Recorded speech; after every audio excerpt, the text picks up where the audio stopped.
Les moutons de North Ronaldsay, une île à l'extrême nord de l'Écosse, ne sont pas tout à fait comme les autres. Le pas pressé, direction la plage. Patients, ils attendent la marée basse, synonyme de véritable festin d'algues marines.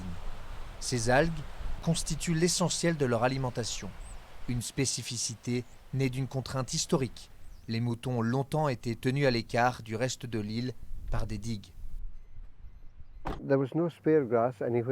Il n'y avait pas de prairie libre sur cette île nulle part, même quand j'étais petit. Il n'y avait pas de place pour les moutons.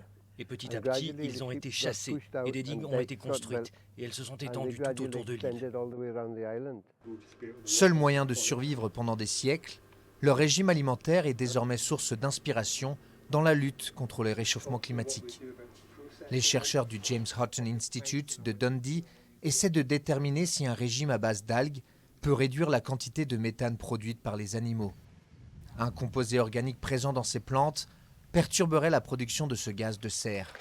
Les éructations des moutons et des vaches peuvent sembler être un problème mineur, mais l'effet de serre du méthane est 25 fois plus important que celui du dioxyde de carbone.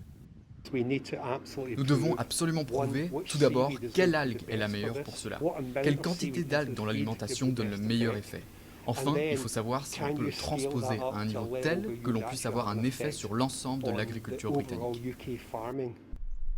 Sur les îles Orcades, les industries qui ont attiré des centaines de personnes au XVIIIe et XIXe siècle ont disparu depuis longtemps.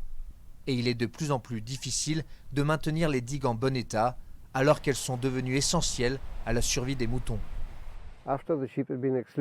Après que les moutons ont été tenus à l'écart pendant de nombreuses années, on a découvert qu'ils ne pouvaient pas supporter d'être sur de l'herbe haute tout le temps.